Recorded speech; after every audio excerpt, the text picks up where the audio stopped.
IPL ২০২৪ আসরের ২৩তম ম্যাচে মুখোমুখি হচ্ছে রয়্যাল চ্যালেঞ্জার্স বেঙ্গালুরু বনাম লখনৌ সুপার জায়ান্টস। ১৫ই এপ্রিল বাংলাদেশ সময় রাত ৮টা এবং স্থানীয় সময় সন্ধ্যা ৭টা ৩০ বেঙ্গালুরুর চিন্নাস্বামী স্টেডিয়ামে রয়্যাল চ্যালেঞ্জার্স বেঙ্গালুরু ও লখনৌ সুপার জায়ান্টস মুখোমুখি হবে। এই ম্যাচে কোন দল জিতবে? প্রতি ম্যাচের মতো এবারও আইপিএল ২০২৪ আসরের ২৩তম ম্যাচটিকে নিয়ে ভবিষ্যৎবাণী করেছেন জ্যোতিষীবিরা। বিস্তারিত জানতে চ্যানেলটি সাবস্ক্রাইব করে সম্পূর্ণ ভিডিওটি দেখতে থাকুন। বুধবার ১৫ই এপ্রিল রয়্যাল চ্যালেঞ্জার্স বেঙ্গালুরু ও লখনৌ সুপার জায়ান্টস এবারের আইপিএল সিজনের ২৩তম ম্যাচে মুখোমুখি হবে। আর এই ম্যাচটিতে কোন দল জিতবে তা নিয়ে ইতিমধ্যেই ক্রিকেট পাড়ায় নানা গুঞ্জন উঠছে।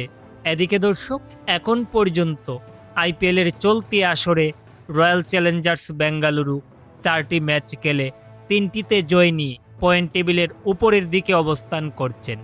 অন্যদিকে লখনৌ সুপার জায়ান্টস ৪টি ম্যাচ খেলে ২টিতেই জয় পেয়ে পয়েন্ট টেবিলের মাঝামাঝি স্থানে অবস্থান করছেন।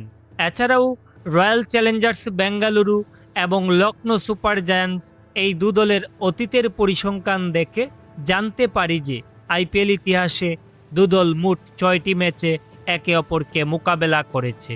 এই ৬টি ম্যাচের মধ্যে রয়্যাল চ্যালেঞ্জার্স বেঙ্গালুরু ৪টি এবং লখনৌ সুপার জায়ান্ট ২টি ম্যাচে জয়লাভ করেছে।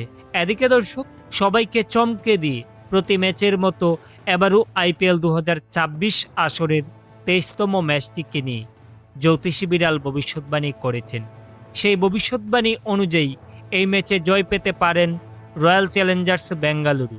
তো প্রিয় দর্শক, আইপিএল ২০২৪ আসরের ২৩তম ম্যাচটিকে নিয়ে আপনাদের মতামত কি? কোন দল জিতবে বলে আপনি মনে করছেন তা অবশ্যই নিচে কমেন্ট করে জানাতে ভুলবেন না। ধন্যবাদ সবাইকে।